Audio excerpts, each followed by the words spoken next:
Hi there, and thanks for joining us again for Scruffy Politics. Stimpy here in Detroit, Metro Detroit area, and we got Steve-O over there in suburbs of Chicago. And so we have the next 4 years, starting Monday, is going to be your best friend, your favorite politician, Steve, Donald Trump.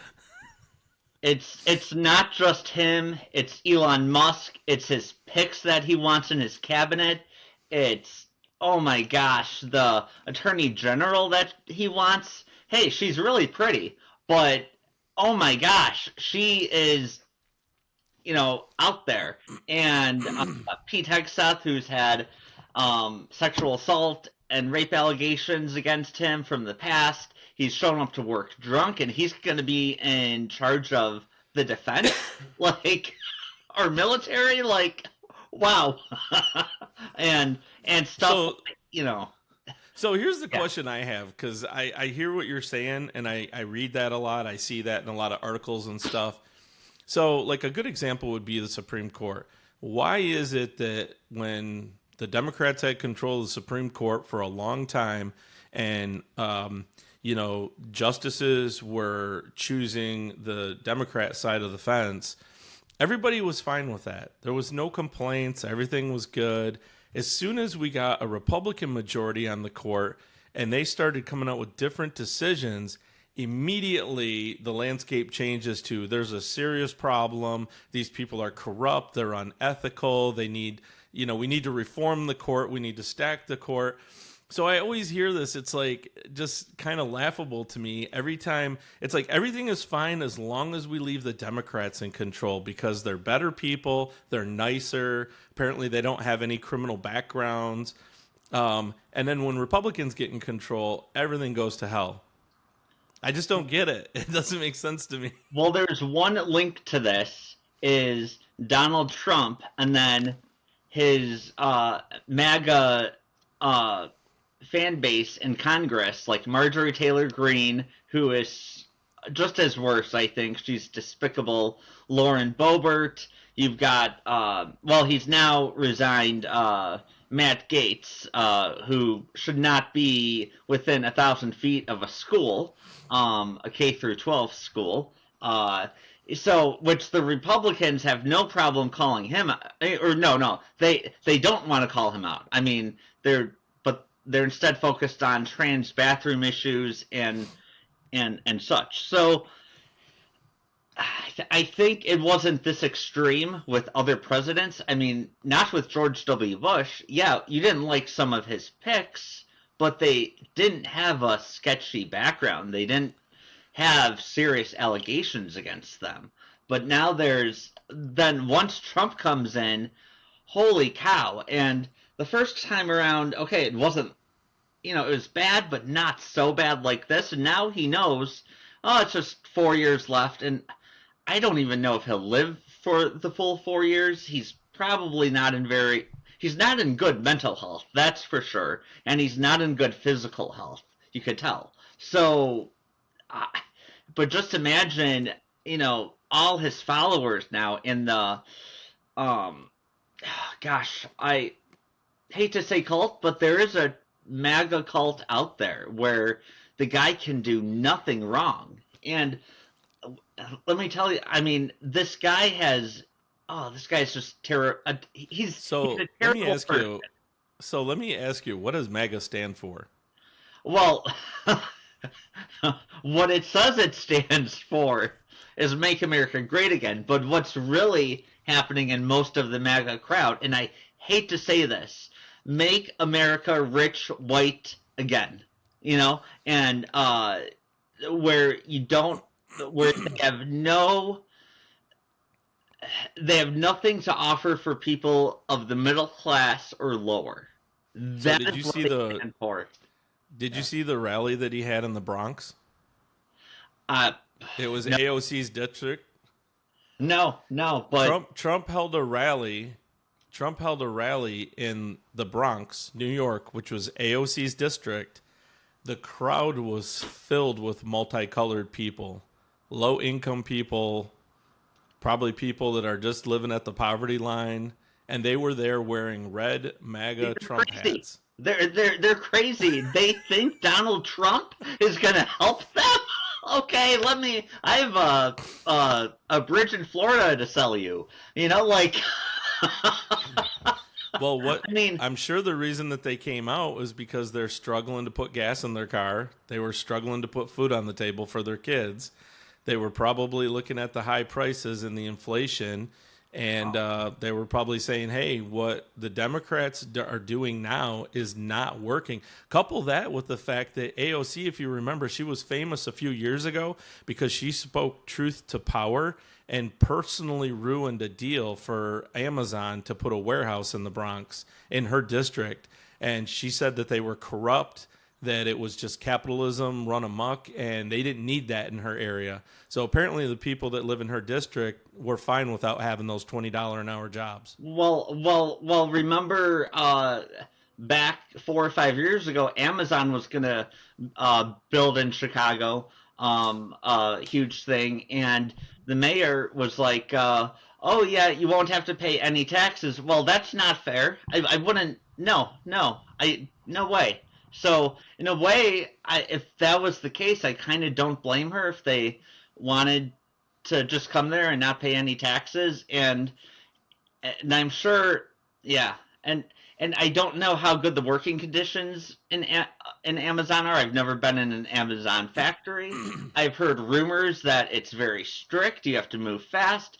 Your break time is like what it's watched like none other. Like God forbid if you take 20 seconds over your break. This is just hearsay I've heard, but oh my gosh, yeah. Well, So if people that's what people people want used to work for, then hey, well p- people do that and a lot worse to earn income. Look at the things people have done historically in the United States to earn income. So, I mean, people go and dig coal out from underneath the ground, one of the unhealthiest, worst environments that you could possibly imagine. People are still doing that today.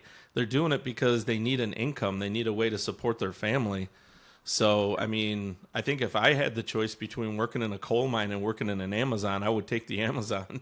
I mean, I'd probably take the Amazon job too, but we can't normalize how a lot of these jobs take advantage of the employee and make and they can cut their benefits. They can it's it's a lot has to be looked into with these corporations and how they treat their employees. Well, It's just getting back to the point we were making before, though, you were basically kind of trying to make it sound almost like MAGA was for MAGA means rich, white, wealthy men, it, and it's excluding all these groups. But the fact of the matter is, this proposition was put to the entire country, and they chose Trump over the Democratic, way of the way things that were currently going. So, I mean, I think people looked at it and said, hey, the Democrats, they talk a good game and they act like they mean well, but their policy on economics really screwed up the country and it cost them all a lot more money. And so it's pretty easy to see how they decided to choose a different path. They looked back and they were like, hey, Trump was already president once before. And, there was so much talk about him being a dictator. They're like, I don't remember him doing anything that was a dictator. I do remember gas was cheap. I remember I could take my family to McDonald's and get a meal. So it was pretty easy to see why they pulled the lever for him. what see I guess I don't see much of a difference in gas. Gas has always been expensive and it goes up and down, especially in my area where it could be $3.50 a gallon at one gas station. You drive 2 miles down, or 3 miles down the road, and the gas station has 301. Usually Sam's Club has the best gas, but it's see I But if don't you think remember, during Trump's administration, 2016 to 2020, it was down around $2. That's how cheap ah it got down to.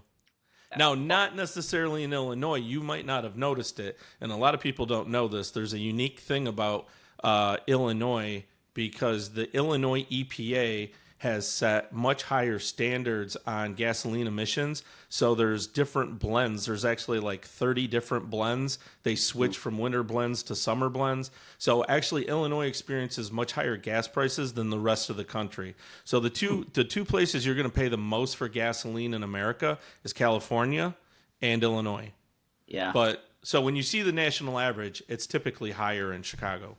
Oh, I'm glad you brought up California. I'll segue away from gas for a sec, and the Republicans holding aid for California, unless if all of their stipulations are met, according to the House Speaker Mike Johnson. I think that's terrible to do. You saw when Florida had their disaster, aid was given right away, and the problem is only Biden can issue out only $750 max, but then the rest has to be voted on through Congress. And Congress is holding a lot of funds because they don't like Gavin Newsom. Yeah, Gavin Newsom, I don't know a lot about him. Yeah, he might be a lefty, but a lot of California residents now are looking for aid, for help, and the Republicans are playing games of let's hold this unless if we get this or we get that.